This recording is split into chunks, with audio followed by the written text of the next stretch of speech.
మొదటిగా మన యేసుకి స్తోత్రాలు చెల్లిద్దామండి. Praise the Lord. Hallelujah, hallelujah. గత వారం అంతా మన యేసయ్య ఎంతగానో కాచి కాపాడి మరొక పునరుత్థాన దినాన ఆయన సన్నిధికి తీసుకొని వచ్చారు కదండి. లైవ్లో వీక్షిస్తున్న ప్రతి ఒక్కరికి, కూడి వచ్చిన మీ అందరికీ గాడ్స్ గాస్పెల్ మినిస్ట్రీస్ తరపున వందనాలు తెలియజేస్తున్నాను. మరి ఇప్పుడు కార్యక్రమాన్ని ప్రారంభించుకోవటానికి ముందుగా ప్రార్థనతో ప్రారంభించుకుందామండి. మమ్మల్ని మిక్కిలిగా ప్రేమించున్న మా ప్రియ పరలోక తండ్రి, మీ పాదాలకు స్తోత్రాలు స్తుతులు చెల్లిస్తున్నామయ్యా. ఇదిగో నాయన, మీ యొక్క పునరుత్థాన దినంలో మీ సన్నిధికి మమ్మల్ని తీసుకొని వచ్చి మిమ్మల్ని ఆరాధించడానికి ఇచ్చిన గొప్ప ధన్యతను బట్టి మీకు స్తోత్రాలు చెల్లిస్తున్నామయ్యా. పాటల యందు, స్తుతి ఆరాధన యందు చెప్పబడే వాక్యంతో ప్రభా మీరు మాతో మాట్లాడండి. కార్యక్రమం అంతట్లో నాన్న మొదటి నుండి చివరి వరకు మీ మహిమార్థమై జరిగించి సహాయం చేయమని యేసు నామమున అడిగి వేడుకొంచున్నాము తండ్రి, ఆమేన్. ఒక పాట పాడుకుంటూ దేవుని నామాన్ని స్తుతించుకున్నామండి.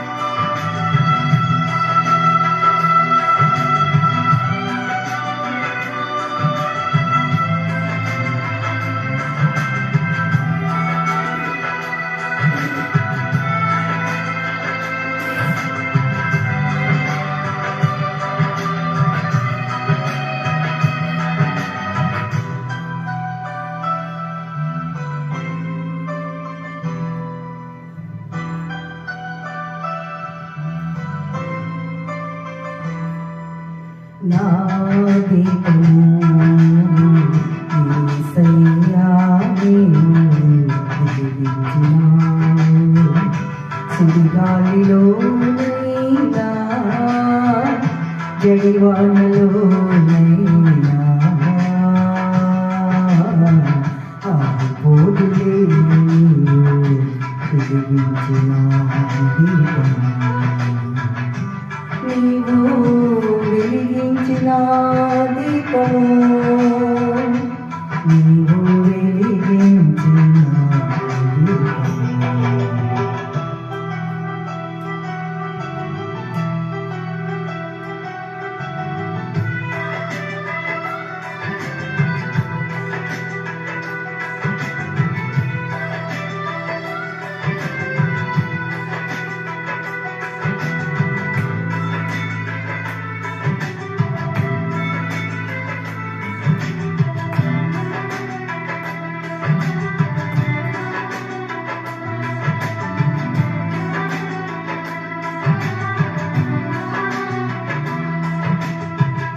ఆరని దీపమై దీపమానమై నా హృదయ కోవెలపై దీపాల తోరణమై. ఆరని దీపమై దీపమానమై నా హృదయ కోవెలపై దీపాల తోరణమై.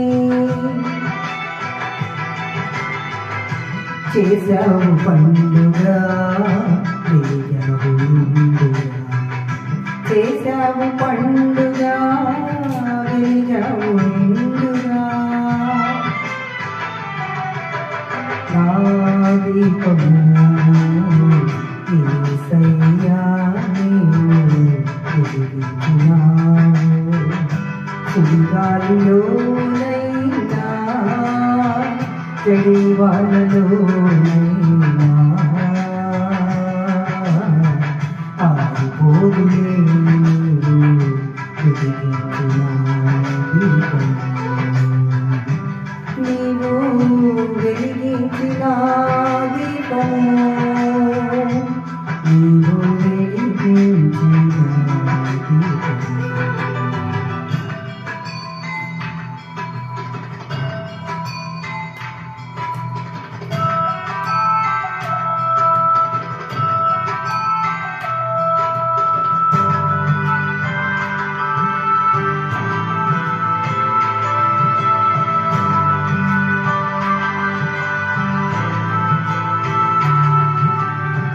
మారని కృపా మర్మాల పడి బడిలోన సేద తీర్చుచున్నది.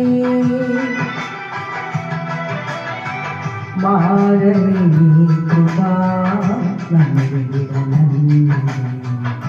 మర్మాల బడిలోన సేద తీర్చుచున్నది. రోగించుచున్నది ప్రతి చోట సాక్షిగా. రోగించుచున్నది ప్రతి చోట సాక్షిగా. నా దీపము యేసయ్యా నీవు వెలిగించినావు. గాలిలోనైనా జడివానలోనైనా ఆరిపోదులే వెలిగించిన దీపము. నీవు వెలిగించిన దీపము. నీవు వెలిగించిన దీపము.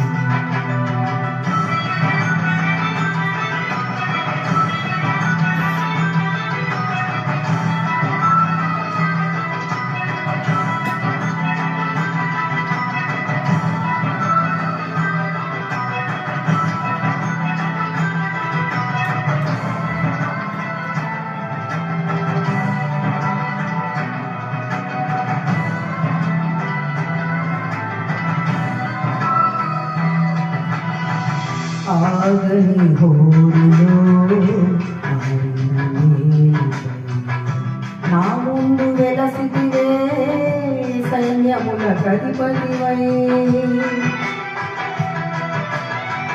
ఆగని హోరులో ఆరిన నీవై నా ముందు వెలసితివే సైన్యముల అధిపతివై. పరాక్రమశాలివై నడిచావు కాపాడినా. పరాక్రమశాలివై నడిచావు కాపాడినా. నా దీపము యేసయ్యా నీవు వెలిగించినావు. సుడిగాలిలోనైనా జడివానలోనైనా ఆరిపోదులే వెలిగించిన దీపము. నీవు వెలిగించిన దీపము. నీవు వెలిగించిన దీపము. వెలిగించిన దీపము. Praise the Lord. Hallelujah.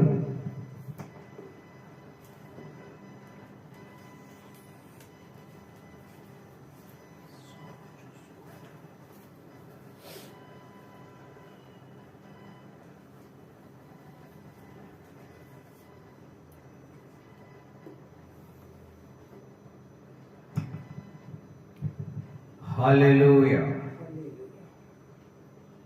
మన రక్షకుడు ఎల్లవేళ మనకు తోడుగా ఉండి దినదినము మనల్ని కాపాడి రక్షిస్తూ ఈ ఉదయకాలమున దేవుని సన్నిధిలో మనమందరము కలిసి దేవుణ్ణి ఆరాధించడానికి కృప చూపిన దేవాతి దేవునికి కృతజ్ఞతాస్తులు చెల్లిస్తూ ఉన్నాను. సమస్త మహిమ ఘనత ప్రభావముల దేవునికి కలుగును గాక. ఆమేన్. దేవుని బిడ్డలారా, ఈ వారమంతయు మనందరికీ దేవుడు తోడుగా ఉండి కాపాడి రక్షించి ఈ ఉదయకాలమున సురక్షితముగా జీవింపచేసిన ఆ దేవుని సన్నిధిలో మనమున్నాము. అనేక మంది కూడా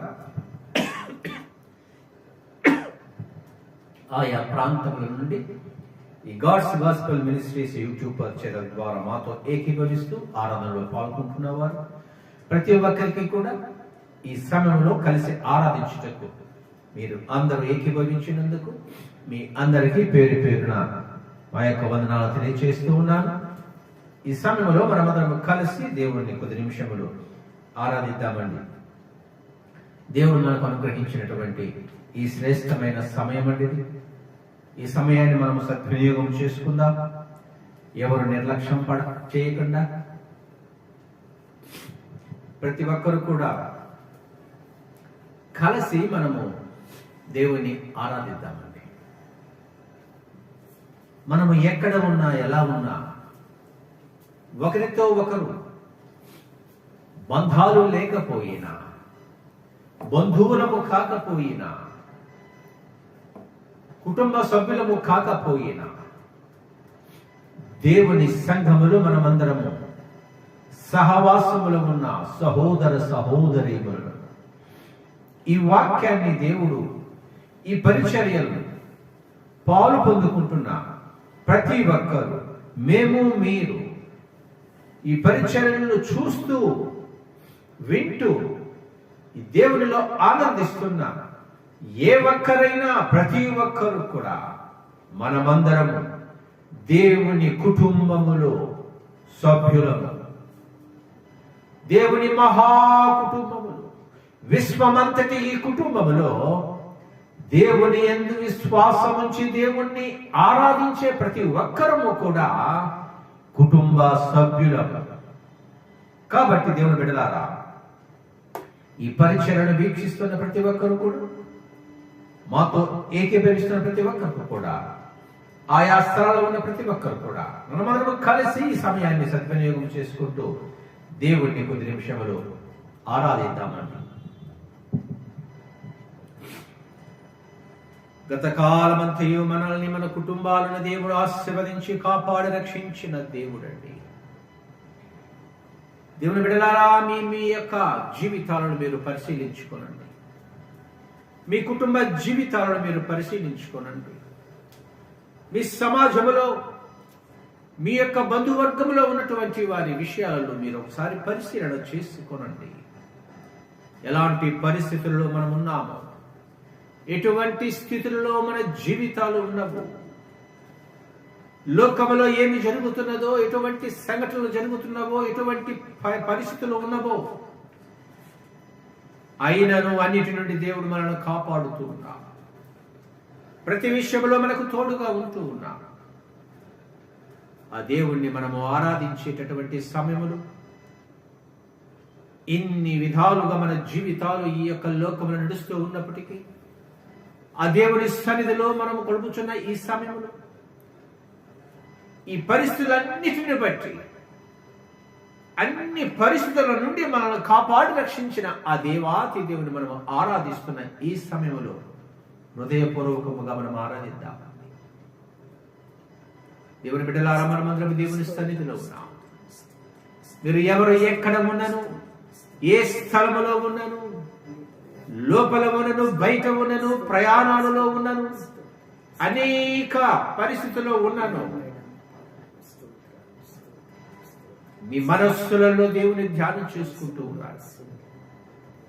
మీ ఆలోచనలలో దేవుణ్ణి జ్ఞాపకం చేసుకుంటూ ఉండండి. మీ హృదయాలలో దేవుని సన్నిధిని కుమ్మరిస్తూ ఆ సహవాసమును కలిగి దేవుణ్ణి ఆరాధిస్తూ, మీ మనస్సులలో దేవుణ్ణి ఆరాధించుకోండి, హృదయాలలో దేవుణ్ణి ఆరాధించుకోండి. మీలో మీరు దేవుణ్ణి స్తుతించండి, గణపరచండి. అంతరంగమును పరిశీలించే దేవుడు, హృదయ ఆలోచనను ఎరిగిన దేవుడు, పైరూపమనే కాదు, అంతరంగ స్వభావ స్వరూపములను చూసి సహాయము చేసే దేవుడు, మనము విశ్వసించిన దేవుడు, మనను రక్షించిన దేవుడు, మనకు తోడుగా ఉన్న దేవుడు, మనను కాపాడుతున్న దేవుడు, ఎల్ల వేళలా ప్రతి ఒక్కరికి సురక్షితముగా జీవింప చేస్తున్న దేవుడండి. మనమందరము కలిసి మన స్వరములు ఎత్తి మనమందరము ఈ పాట పాడుతూ దేవుణ్ణి స్తుతిస్తూ, ఘనపరుస్తూ, మహిమపరుస్తూ, స్తుతి గానాలను ఆలాపిస్తూ దేవుణ్ణి ఆరాధిద్దామండి. నాతో పాటు మీరు కూడా ఏకీభవించండి. చప్పట్లు కొడుతూ దేవుణ్ణి మహిమపరుద్దామండి. సుగుణాల సంపన్నుడా, స్తుతి గానాల వారసుడా, జీవింతును నిత్యము నీ నీడలు, ఆస్వాదింతును నీ మాటల మకరందము. జీవింతును నిత్యము నీ నీడలు, ఆస్వాదింతును నీ మాటల మకరందము. సుగుణాల సంపన్నుడా, యేసయ్య నీతో జీవించగానే నా బ్రతుకు బ్రతుకుగా మారేనులే. యేసయ్య నీతో జీవించగానే నా బ్రతుకు బ్రతుకుగా మారేనులే. నాట్యమాడేను నాంతరంగము, ఇది రక్షణానంద భాగ్యమే. నాట్యమాడేను నాంతరంగము, ఇది రక్షణానంద భాగ్యమే. సుగుణాల సంపన్నుడా, యేసయ్య నిన్ను వెన్నంటగానే ఆజ్ఞల మార్గము కనిపించినే. యేసయ్య నిన్ను వెన్నంటగానే ఆజ్ఞల మార్గము కనిపించెనే. నీవు నన్ను నడిపించగలవు, నీవు నడువవలసిన త్రోవలు. నీవు నన్ను నడిపించగలవు, నేను నడువవలసిన త్రోవలు. సుగుణాల సంపన్నుడా, యేసయ్య నీ కృప తలంచగానే నా శ్రమలు శ్రమలుగా అనిపించలేదే. యేసయ్య నీ కృప తలంచగానే నా శ్రమలు శ్రమలుగా అనిపించలేదే. నీవు నాకిచ్చే మహిమ ఎదుట ఇవి ఎన్న తగినవి కావే. నీవు మాకిచ్చే మహిమ ఎదుట ఇవి ఎన్న తగినవి కావే. సుగుణాల సంపన్నుడా, స్తుతి గానాల వారసుడా, జీవింతుము నిత్యము నీ నీడలు, ఆస్వాదింతును నీ ఆటల మకరందము. జీవింతుము నిత్యము నీ నీడలు, ఆస్వాదింతును నీ మాటల మకరందము. సుగుణాల సంపన్నుడా. హల్లెలూయా. అవును తండ్రి, మీరు సుగుణాల సంపన్నుడు అయ్యా. ప్రేమ కలిగిన దేవుడు, గొప్ప దేవుడు, ప్రాణము త్యాగము చేసిన దేవుడు. అంతటి సుగుణము కంటే మరొక సుగుణము లేదే. ప్రతి ఒక్కరి కొరకు ప్రాణము పెట్టిన సుగుణాల సంపన్నుడా, మీకే ఈ స్తుతి ఆరాధన అయ్యా, మీకే ఈ స్తుతి ఆరాధన ప్రభువా. మహాపరిశుద్ధుడా, మహోన్నతుడా, ఇప్పటి వరకు మమ్మల్ని అందరినీ మీరు ప్రేమించారు. మా ఆరాధనలు నాయన మీరు స్వీకరించారని విశ్వసిస్తూ ఉన్నాము తండ్రి. మా అందరికీ ఇచ్చిన ఈ సమయమును బట్టి మీకు స్తోత్రాలయ్యా. నైనా ఈ సమయంలో మేము మీ వాక్యాన్ని ధ్యానం చేయబోతున్నాము ప్రభు. అల్పుడను అయోగ్యుడనైన నన్ను మరుగు చేసి నాతోనూ వింటున్న మీ బిడ్డలందరితోనూ మీరు మాట్లాడి మమ్మల్ని అందరినీ మీ వాక్యానుసారంగా నడిపించమని, సహాయం చేయమని మా ప్రభువును లోకరక్షకుడైన యేసు క్రీస్తు నామములో ప్రార్థించడి వేడుకొనుచున్నాము తండ్రి. ఆమేన్. దేవుని బిడ్డలారా, కొద్ది నిమిషాలు మనం వాక్యాన్ని ధ్యానం చేద్దామండి. మీ వద్ద బైబిల్స్ ఉంటే తెరచి ఉంచండి. దేవుడు మనకిచ్చినటువంటి ఈ శ్రేష్టమైన సమయము, ఆయన జీవపు మాటలను మనము ధ్యానం చేయబోతున్నాం. చదివినది గ్రహించులాగా మనకు జ్ఞానాన్ని ప్రసాదించమని దేవుడిని ప్రార్థిద్దాం. ఆ దేవుడే మనకు సహాయం చేస్తారు. నేటి మన పాఠాంశము విరోధము, ఎన్మిటి. విరోధము. ఎవరి మధ్య విరోధం? ఎందుకు విరోధం? Why this enmity before the family members or friends or relatives? అయిన వారి మధ్య కానీ, కుటుంబ సభ్యుల మధ్య కానీ, సమాజములో కానీ, నివసిస్తున్న ప్రజల అందరిలో మధ్యలో విరోధము ఏర్పడుతున్నదట. వ్యతిరేకత ఏర్పడుతున్నదట. వారి వారి అభిప్రాయాలలో విభిన్నత. ఎందుకో చూద్దామండి. దేనిని బట్టి చదివి గ్రహిద్దామండి. యేసు క్రీస్తు ప్రభు వారు మాట్లాడిన మాటలన్నీ, నన్ను వింటున్న మిమ్మల్ని, ఈ భూమిపై నివసిస్తున్న మానవ జాతిని, ఆదాము హవ్వల నుండి యుగాంతము వరకు పుట్టబోచున్నటువంటి మానవ జాతి కొరకు ప్రాణము పెట్టిన సజీవుడైన దేవుడు మాట్లాడిన మాటలండి. ఆయన ఈ భూలోకములో సంచరించుచు 3.5 సంవత్సరములు సువార్తను ప్రజలకు, సమూహాలకు ప్రకటిస్తూ అనేకమైన బోధలు చేశారు. అనేక విషయాలు తెలియపరిచారు. వాటిలో ఒక విషయాన్ని మనం జ్ఞాపకం చేసుకుందాం. ఆయన మాటలు బహు విచిత్రంగా ఉంటాయి. అర్థమైనట్టుగానే ఉంటాయి, అర్థము కావు.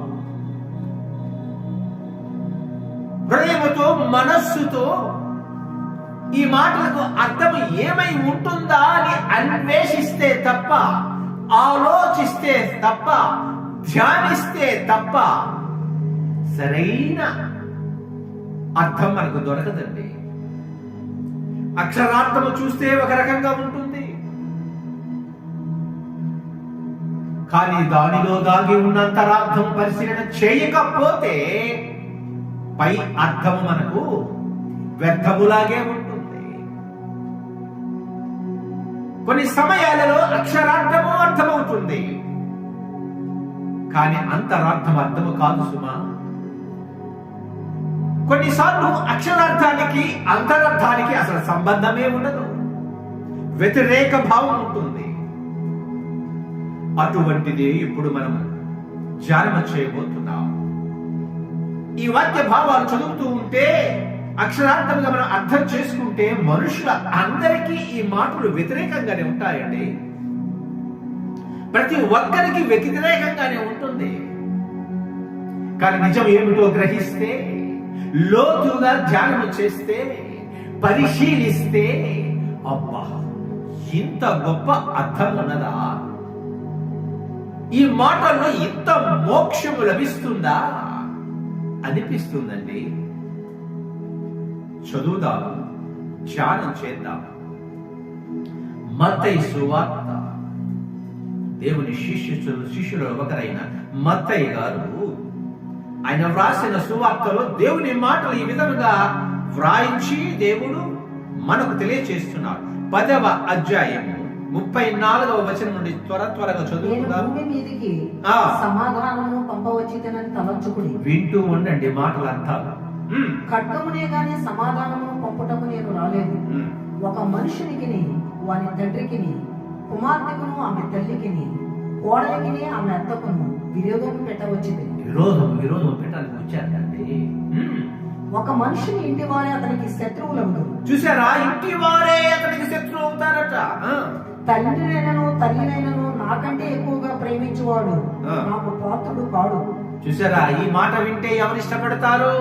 తల్లిని తండ్రిని ఆయన కంటే ఎక్కువగా ప్రేమిస్తే ఆయన పాత్రుడు కాదంట. ఎవరికి ఇష్టం ఉంటున్నాయండి ఈ మాటలు? కుమారునైనను కుమార్తెనైనను నాకంటే ఎక్కువగా ప్రేమించువాడు నాకు పాత్రుడు కాదు. చూసారా, వింతైన మాటలు, కోపం తెప్పించే మాటలు, బాధను కలిగించే మాటలు లాగానే ఉన్నాయి కదవి. తన సిలువను ఎత్తుకొని నన్ను వెంబడింపని వాడు నాకు పాత్రుడు కాడు. ఆ సిలువను ఎత్తుకోవాలట, ఆయన వెంబడించాలట, ఆయన పడ్డ బాధలు పడాలట. ఎవరికి ఇష్టం ఉంటుందండి? తన ప్రాణమును దక్కించుకుని వాడు దాన్ని పోగొట్టుకును గాని నా నిమిత్తము తన ప్రాణమును పోగొట్టుకుని వాడు దాన్ని దక్కించుకును. చూసారా, తన ప్రాణమును దక్కించుకుని వాడు దాన్ని పోగొట్టుకుంటాడట. ఇది విచిత్రంగా లేదు? కానీ ఆ దేవుని నిమిత్తము మన ప్రాణాలను పోగొట్టుకుంటే దానిని దక్కించుకుంటామట. ఇది బహు విచిత్రమైన ఈ అంశం గురించి మనము మరొకసారి ఎప్పుడైనా మనం ధ్యానం చేద్దాము. ఇప్పుడు చదువుకున్న 34వ వచనము నుండి 37వ వచనం వరకు మనం కొద్దిగా ధ్యానం చేద్దామండి. క్లుప్తంగా ధ్యానం చేద్దాం, అర్థం చేసుకోవడానికి ప్రయత్నం చేయండి. నేను భూమి మీదకి సమాధానమును పంపవచ్చి తిని తలంచుకొని. Don't think that I came here to give you peace. You don't think like that.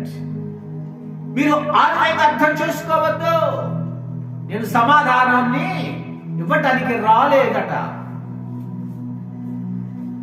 నిజానికి దేవుడు ప్రేమ కదా, ప్రేమ కలిగిన దేవుడు కదా, లోకాన్ని ప్రేమించిన దేవుడు కదా, లోకం కొరకు ప్రాణం పెట్టడానికే కదా ఆయన వచ్చాడు. ఆయన వచ్చి శాంతి సమాధానమే కదా స్థాపించాడు. మరి ఈ మాట ఏమిటి? ఆయన ఎందుకన్నారు గమనిద్దామండి. ఆయన బోధనలు విన్న వాళ్ళకి అర్థమవుతుంది, ఆ బోధనని అర్థం చేసుకున్న వాళ్ళకే అర్థమవుతుంది. ఏం జరుగుతుందట? ఖడ్గమునే గాని సమాధానం పంపుటకు నేను రాలేదట. ఆయన మాటలు ఖడ్గములాగా పనిచేస్తాయటండి. కొన్ని సమయాలలో సమాధానంగా, కొన్ని సమయాలలో అది ఖడ్గములాగా పనిచేస్తాయట. కొన్ని సమయాలలో సమాధానాన్ని కనిపించవచ్చు. ఇక్కడ చూడండి, బహు విచిత్రమైనటువంటి వివాదం. ఒక మనుషునికి వాని తండ్రికిని, కుమార్తెకును ఆమె తల్లికిని, కోడలకిని ఆమె అత్తకును విరోధము పెట్టవచ్చు. నిజానికి ఆయన అందుకే వచ్చారా? కాదు కదా. అందరినీ ప్రేమించడానికి వచ్చాడు, అందరికీ కావలసిన సహాయం చేయడానికి వచ్చాడు, అందరినీ కాపాడటానికి వచ్చారు, అందరి కొరకు ప్రాణం పెట్టడానికే వచ్చారు. మరి ఇక్కడ ఏంటి? కుమారుడికి తండ్రికి, తల్లికి కుమార్తెకు, అత్తకు కోడలకి విరోధం కలుగుతుందట. ఆయన మాటలు చెప్తూ ఉంటే ఆ సందర్భాలు వస్తాయట. అటు తరువాత తండ్రినైనను తల్లిని, ఒక మనుష్యుని ఇంటి వారి అతనికి శత్రులు అవుతారట. చెప్పబోతున్నారు, ఇవన్నీ చెప్తున్నారు ఆయన. గ్రహించాలి. ఇప్పుడు మనం కుటుంబంలో ఈ వ్యక్తుల మధ్య విరోధం వస్తుందట. ఎందుకు వస్తుందో ఆలోచిద్దాం. అంతేకాదండి, ఒక మనుష్యుని ఇంటి వారే అతనికి శత్రువులయ్యాయి. మన కుటుంబాలలో ఉన్న వారే మనకి శత్రువులు అవుతారట. శత్రువులు ఎక్కడ ఉంటారండి? ఎక్కడో బయట వేరే వాళ్ళు కదా. కాదు కాదు కాదు, ఇప్పుడు యేసుక్రీస్తు ప్రభు వారు చెబుతున్నారు, జాగ్రత్త, ఎవరో కాదు నీ శత్రువు, బయట ఎక్కడో నుంచి రాడు నీ శత్రువు, నీ ఇంటి వారే నీకు శత్రువు అంటే ఆలోచించాలి. మరి ఇది చాలా జాగ్రత్తగా ఆలోచించాలి. ఎందుకు యేసు ప్రభు వారు ఈ మాట చెబుతున్నారు? తండ్రినైనను తల్లినైనను నాకంటే ఎక్కువగా ప్రేమించువాడు నాకు పాత్రుడు కాదు, కుమారునైనను కుమార్తెనైనను నాకంటే ఎక్కువగా ప్రేమించువాడు నాకు పాత్రుడు కాదు. తండ్రిని ప్రేమించకూడదట, తల్లిని ప్రేమించకూడదట, ఎక్కువగా ప్రేమించకూడదట. ఎవరికంటే? యేసు క్రీస్తు ప్రభు కంటే, దేవుని కంటే ఎక్కువగా ఈ తల్లిదండ్రులైన వారిని, మన కుమారులు కుమార్తెలు ఎక్కువగా ప్రేమించకూడదట. ఎవరు ఇష్టపడతారండి ఈ మాటలు? ఎవరు ఇష్టపడరు కదా. ఆయన ఎందుకు అంటున్నారు? అందులో ఉన్న రహస్యం ఏమిటో అది అర్థం చేసుకోవాలట. ఎంతమంది అర్థం చేసుకుంటారు? చదవగానే వారికి ఏదో అర్థమైపోద్ది. ఆ అక్షరార్థాన్ని పట్టుకొని వ్యర్థమైన ఆలోచనలతో వ్యతిరేకమైన అభిప్రాయాలు వచ్చేస్తుంటాయి. అందరికీ చాలా త్వరగా వచ్చేస్తూ ఉంటాయి.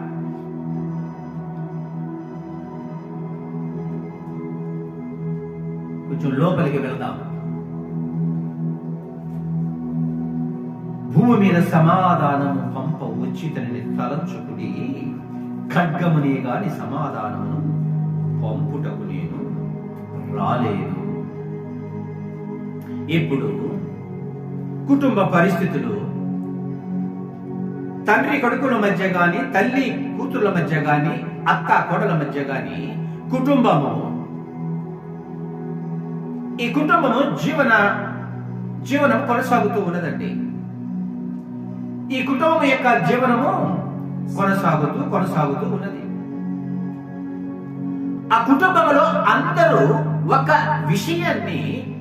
విషయము పైన ఏకాభిప్రాయం ఉంటేనే ఆ కుటుంబంలో అందరూ సంతోషంగా ఉంటారు. ఏదైనా ఒక నిర్ణయములోనూ, ఏదైనా ఒక విషయములోనూ అభిప్రాయాలు భేదమైపోయినప్పుడు ఆ కుటుంబంలో ఒకరి మధ్య ఒకరు ఎలా ఉంటుంది? విరోధంగా ఉంటుంది. తండ్రి మాట కుమారునికి నచ్చకపోయినా, కుమారుని మాట నిర్ణయము తండ్రికి నచ్చకపోయినా వారి మధ్య ఏముంటుంది? విరోధం. సమాధానం ఉండదు, విరోధం ఉంటుంది. మరి నిర్ణయాలు విభేదమైపోతాయి. తల్లి కూతుర్ల మధ్య ఏదో ఒక విషయములో ఇరువురి మధ్య అభిప్రాయము ఒకటిగా లేనప్పుడు ఒకరు అవునంటే మరొకరు కాదు అంటారు. అప్పుడు అంత ప్రేమగా ఉన్న ఆ తల్లి కూతుర్ల మధ్య ఇప్పుడు ఏమవుతుంది? విరోధము.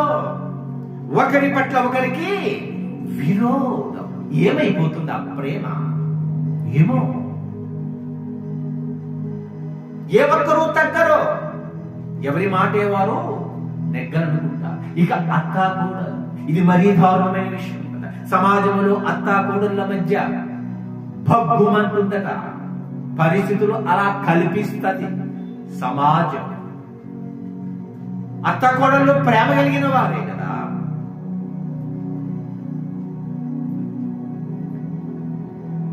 ఆ కుటుంబానికి వచ్చిన కోడలు ఆ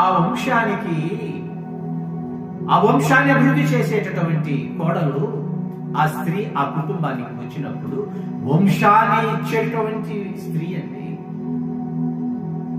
ఇప్పుడు అత్త కోడల మధ్య ఏదో ఒక చిన్న నిర్ణయములో తేడా వచ్చేసింది. కోడల మాట అత్త వినాలా, అత్త మాట కోడలు వినాలా? ఎవరి అహంభావము వారిది, ఎవరి పెత్తందారితనము వారిది. నా ఇంటికి వచ్చిన కోడల మాట నేను వినాలా, ఆమె చెప్పినదే నేను పాటించాలా అని అత్తగారికి అహంభావం రావచ్చు. కోడలుగా వచ్చినంత మాత్రాన నన్ను ఇంత నిర్లక్ష్యముగా చేసి నా మాటకి, నా నిర్ణయాలకి ఏమాత్రము విలువ ఇవ్వని ఈ అత్తగారికి నేను ఎందుకు గౌరవించాలి? చూసారా, ఈ సందర్భాలు లేవా? జరగటం లేదా? మన కుటుంబాలలో ఇటువంటి పరిస్థితులు జరగటం లేదంటారా? జరుగుతున్నాయి. ప్రతి కుటుంబములో ఒకరి ఎడల ఒకరికి విభేదం. ఇప్పుడు ఈ మధ్య ఏం జరుగుతుంది? వీరి మధ్య విరోధం. పైకి ప్రేమగానే ఉంటాము అందరం. ఆ సమయం వచ్చినప్పుడు, ఆ నిర్ణయం తీసుకోవలసింది వచ్చినప్పుడు, ఆ పని చేయవలసింది వచ్చినప్పుడు కొందరికి నచ్చుతుంది, కొందరికి నచ్చదు. కొంత పని చేయాలని నిర్ణయించుకుంటాము, కానీ ఆ పని సంపూర్తిగా జరగదు. ఇప్పుడు సమాధానం ఎక్కడుంది? శాంతి ఎక్కడుంది? ఆ విషయాలే యేసుక్రీస్తు ప్రభు వారు సమాజానికి చెబుతున్నాడు. ఇలాంటి విధానం ఒకటి ఉన్నప్పుడు, గలిబిలిగా ఉన్నప్పుడు ఇక మరొక అంశము బయలుదేరుతుందండి. ఏమిటో తెలుసా? ఈ కలకలు ఉన్నప్పుడు, మనశ్శాంతి లేకుండా కుటుంబంలో ఉన్నప్పుడు, ఏదో ఒక సమయంలో, ఏదో ఒక సందర్భంలో దేవుని మాటలు వినపడుతూ ఉంటాయి. ఈ బాధల్లో, ఈ వేదనలో ఏమిటి నా యొక్క జీవితము, నా బ్రతుకు ఇలా అయిపోయింది ఈ కుటుంబంలో అని అందరూ అనుకుంటూ ఉంటారు. వారికి వచ్చిన పరిస్థితులను బట్టి. పెద్దలైతే, తల్లిదండ్రులైతే మాకు విలువ లేకుండా పోయింది కుటుంబంలో, మమ్మల్ని గౌరవించేవారు లేరు, ఎవరు మమ్మల్ని గౌరవించటం లేదు. మా పిల్లలు, మా ఇంటికి వచ్చిన వాళ్ళు, కడుపున పుట్టిన వాళ్ళు, బయట నుండి వచ్చిన వాళ్ళు ఎవ్వరూ గౌరవించటం లేదు. మా సమస్తమును దారపోసి వారికి బాగు చూసుకుంటుంటే, వారి బాగోగులు మేము చూస్తే మా నిర్ణయాలకి విలువ ఇవ్వటం లేదు. మనోవేదన పెద్దలకి. పిల్లలు లేదా ఇంటికి వచ్చిన వారు పెద్దల ఎడల, వారి నిర్ణయాల ఎడల ఏమాత్రము గౌరవం లేకుండా, ఏమాత్రము ఆలోచన లేకుండా, మా సంతోషాలకి, మా సుఖాలకి, మా ఆనందాలకి ఈ పెద్దలు చెప్పేటువంటి విధానాలు సరిపడవడం లేదు. మన ఆలోచనలలో, మన విధానంలో మనము ఆనందంగా గడపాలనేటటువంటి ఉద్దేశ్యములు అనేక నిర్ణయాలు తీసుకుంటూ మన జీవన యాత్ర కొనసాగుతూ ఉంటే, ఈ పెద్దలైన వారు మన యొక్క ఆనందానికి అడ్డుకట్టలు వేస్తున్నారు. కోరికలతో గుర్రాలు లాగా పరిగెడుతూ ఉంటే వాటిని అనుభవించుదాము అని అనుకుంటూ, కోరికలు, సుఖాలు, సంతోషాలు తీర్చుకుందామని అనుకుంటూ, ఈ జీవితాన్ని సంతోషంగా గడుపుదాము అనుకుంటూ జీవిస్తూ ఉంటే, ఈ పెద్దలైన వారు చూస్తూ మా మా కోరికలకు కళ్ళాలు వేసి మమ్మల్ని బాధిస్తున్నారు అనేటటువంటి పరిస్థితి. అదేగా సమాజంలో జరుగుతుంది. ఇక శాంతి ఎక్కడుంది? సమాధానం ఎక్కడుంది? కుటుంబంలో అనేక పరిస్థితులు. ఈ విధానం ఇలాగా ఉంటే, ఇప్పుడు దేవుని వాక్యం ఏమి మాట్లాడుతుందో చూడండి. దేవుని వాక్యం ఏమి మాట్లాడుతుందో చూడండి. అటువంటి వ్యక్తుల మధ్య ఇక్కడ తండ్రినైనను తల్లినైనను నాకంటే ఎక్కువగా ప్రేమించువాడు నాకు పాత్రుడు కాడు, కుమారునినైనను కుమార్తెనైనను నాకంటే ఎక్కువగా ప్రేమించువాడు నాకు పాత్రుడు కాడు.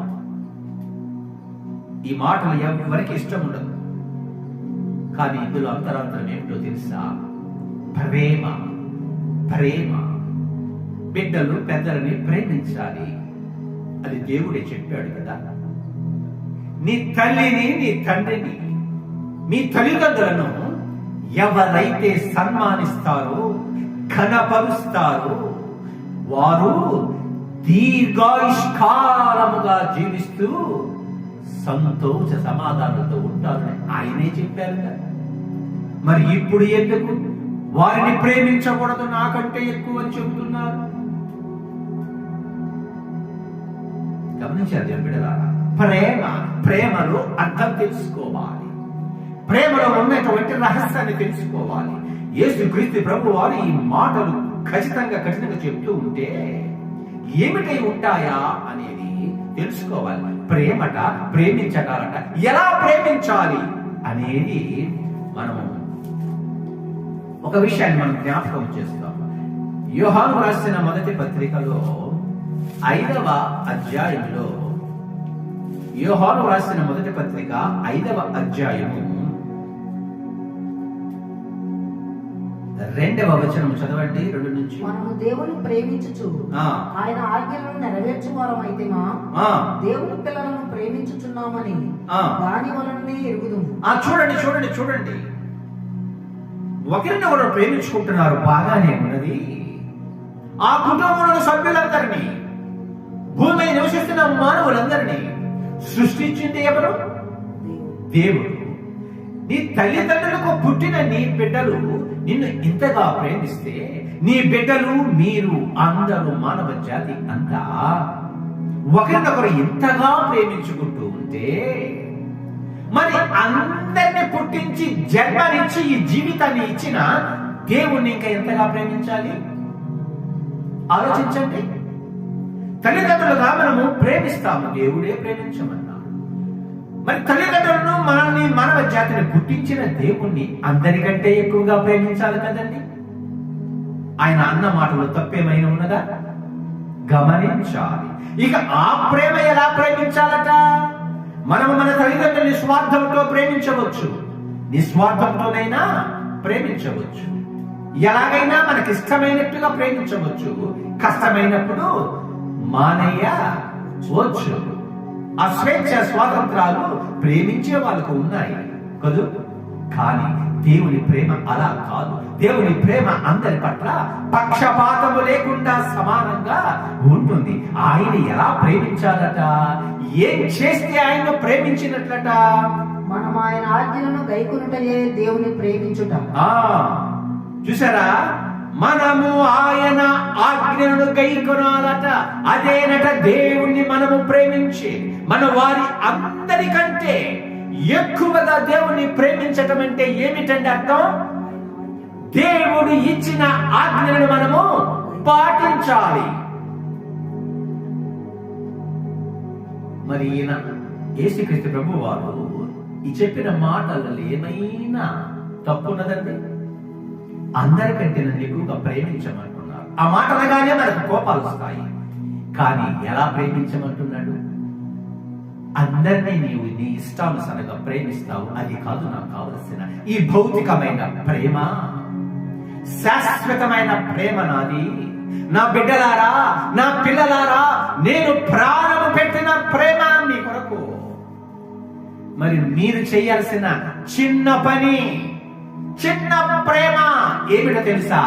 నేను చెప్పిన మాటని మీరు విని ఆ మాట ప్రకారం మీరు చేస్తే చాలు.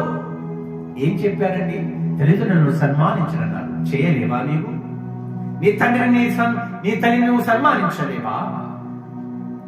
ఏమన్నాడంటే తల్లిదండ్రులకి, మీ బిడ్డలకు కోపము రాకుండా వారిని చాలా జాగ్రత్తగా పెంచండి అన్నాడు. చేయలేరా ఆ పని? భర్తకి ఏం చెప్పాడు దేవుడు? నీ భార్యను మాత్రమే ప్రేమించు, లోకము వైపు చూడద్దు. నీ భార్య నీ శరీరము నీవు ఎంతగా ప్రేమించుకుంటావో, నీకు సాటి అయిన, నీలో సగమైన నీ భార్యను నీవు ప్రేమించాలి. ఆ మాట తప్ప అండి? భర్తలైన వారు ఈ మాట విని ఎదురు తిరగాల దేవుని మాటకి? ఆ ఆజ్ఞను నీవు పాటించలేవా పురుషుడైన వాడు? అమ్మా, దేవుడు నీకు ఇచ్చిన నీ యజమాని, నీకు శిరస్సు, నిన్ను భరించేవాడు, నీ సమస్తాన్ని చూసేవాడు, నీకు తోడుగా ఉండేవాడు జీవిత పర్యంతం, నీకు ప్రతి విషయంలో ఏది అవసరమైనా తీర్చేవాడు. కాబట్టి నీ భర్తకమ్మా నీవు లోబడి ఉండాలి తల్లి. నీ భర్తకి మేలే చెయ్యాలి కానీ కీడు ఏమాత్రమో చేయకూడదు తల్లి. నీ భర్త గురించి మంచి ఆలోచించాలి తప్ప నీ భర్త చెడిపోవాలని నువ్వు ఏనాడు కూడా ఆలోచించకూడదు తల్లి. నీవు వినయ విధేయతలు కలిగి నీ భర్తకు లోబడి ఉంటే నీ భర్త ఎటువంటి భయంకరమైన పరిస్థితిలో ఉన్నా నీ మాటకు నీకు విలువిచ్చి నీ చిత్త ప్రకారం నీ మనస్సులో ఉన్న ఆ మంచి ఆలోచన ప్రకారం అతని ప్రవర్తన సరిచేయవచ్చమ్మా. నీ భర్తకు లోబడి ఉండు తల్లి. అంటే ఆడబిడ్డలకి ఇది వ్యతిరేకమా? గమనించండి దేవుని బిడ్డలారా. కాబట్టి మనం ప్రతి ఒక్కరము కూడా ఈ కుటుంబాల మధ్య వచ్చేటువంటి ఈ విభేదాలను పక్కన పెట్టి ఇప్పుడు దేవుడు ఏమి చెప్పుతున్నాడో ఆ ఆజ్ఞలు గనుక తల్లిదండ్రులైన వారు, పిల్లలైన వారు, కుమారులు, కుమార్తెలు, కొడుకులు, కోడళ్ళు, భార్య, భర్తలు అందరూ దేవుణ్ణి మొదటి ప్రాధాన్యత ఇచ్చి ఏం చెయ్యాలి?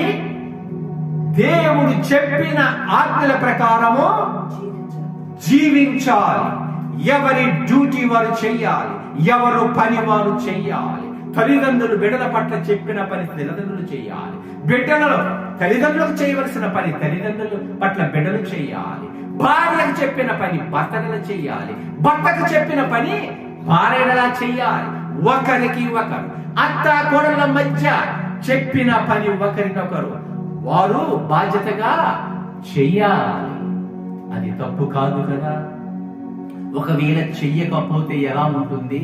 ఒకరి ఎడల ఒకరు విరోధముగా ఉంటుంది. గమనించండి దేవుని బిడ్డలారా, లోకము ఎలా ఉంది, ఎటువంటి భయంకరమైన పరిస్థితుల్లో లోకం ఉన్నదో మనకు తెలుసు. మన కుటుంబాలు సంతోష సమాధానాలతో ఉండాలి అని దేవుడు కోరుకుంటున్నాడు. క్రైస్తవుడైన ప్రతి ఒక్కడు, క్రీస్తునందు విశ్వాసం ఉంచిన ప్రతి ఒక్కడు క్రైస్తవుడు. క్రీస్తును ధరించిన వ్యక్తులు, ఆ వ్యక్తులు ఉన్న కుటుంబాలు ఎలా ఉండాలి? ఇప్పుడు తల్లిదండ్రులు కానీ, కుమారులు కానీ, కుమార్తెలు కానీ, అత్త కోడళ్ళు కానీ అందరూ కూడా దేవుని మాటకు లోబడితే, దేవుని చెప్పిన పని చేస్తే ఒకరిని ఒకరు ఎంతగానో గౌరవించుకున్న వారు అవుతారు. ఆ కుటుంబాల మధ్య శాంతి సమాధానం ఉండాలి, విరోధము కాదు. సాతాను పుట్టించే విరోధాన్ని జయించాలంటే మొదటిగా ప్రతి ఒక్కరూ దేవుణ్ణి ప్రేమించాలి. అంటే దేవుని ఆజ్ఞలకు లోబడి చేస్తే నీ కుటుంబంలోని ప్రతి ఒక్కరి పట్ల నీ చేయవలసిన నీ ధర్మాన్ని నువ్వు చేస్తావు, నీ పని నువ్వు చేస్తావు. అప్పుడు అంతా సంతోష సమాధానాలు, విరోధమేమీ ఉండదు, విభేదాలు ఉండవు, ఏకాభిప్రాయం. అందరూ కలిసి దేవుని సన్నిధిలో దేవుణ్ణి ఆరాధించుకోవటం ఎంత మంచి పని, ఎంత ప్రయోజనకరమైన పని. అది ఎప్పుడు జరుగుతుంది? అందరూ దేవుని ఆజ్ఞకు లోబడినప్పుడు మాత్రమే అది జరుగుతుంది. అప్పుడు మాత్రమే ఆ కుటుంబములో సమాధానము, సంతోషము ఉంటుంది. లేకపోతే భయంకరమైన పరిస్థితి, ఒకరి మధ్య ఒకరికి విరోధము, ఆ కుటుంబము నాశనము వైపునకు నడుస్తుంది. దేవుని ఆజ్ఞకు లోబడి దేవుణ్ణి ప్రేమించండి. అప్పుడు మీరు ఒకరి పట్ల ఒకరు ఏ విధంగా ప్రేమించాలో దేవుడు నేర్పిస్తాడు, ఆయన ఆజ్ఞలు నేర్పిస్తాడు. ఈ విధంగా మనమందరం, మన కుటుంబ సభ్యులందరూ, బంధువర్గాల మధ్య, స్నేహితుల మధ్య, సమాజము పట్ల అందరూ ప్రేమ కలిగి మేలు చేసే విధంగా జీవించాలనేది దేవుని ఆజ్ఞ, దేవుని చిత్తం. ఆ విధంగా మనమందరం మన జీవితాలను కొనసాగించుకుందాం, ప్రార్థించుకుందాం. మహాగరుడ, మహోన్నతుడ, మా గొప్ప దేవ, మీకు స్తోత్రాలయ్యా. మీరు మాకు నేర్పిన ఈ పాఠాన్ని బట్టి, ఈ హెచ్చరికలను బట్టి మీకు స్తోత్రాలు. మేమందరము తండ్రి మిమ్మల్ని ప్రేమిస్తూ, మిమ్మల్ని ఆరాధిస్తూ, మీ ఆజ్ఞను నెరవేరుస్తూ మా కుటుంబాలు క్షేమంగా సౌఖ్యంగా ఉండులాగా మీరే కృప చూపి సహాయం చేసి నడిపించమని సమస్త మహిమ ఘనత ప్రభావం మీకే చెల్లిస్తూ మా ప్రభువును లోక రక్షకుడైన యేసు క్రీస్తు నామములో ప్రార్థించడానికి వేడుకొనుచున్నాము తండ్రి. ఆమేన్. మన తండ్రి అయిన దేవుని యొక్క ప్రేమ, మన రక్షకుడైన యేసు క్రీస్తు ప్రభు వారి కృప, మనకు నిత్యము సహవాసంగా ఉంచిన పరిశుద్ధాత్మని యొక్క సహవాసం భూమిపై నివసిస్తున్న సకల పరిశుద్ధులకు సదా తోడయుడునుగాక. ఆమేన్. అందరికీ వందనములండి.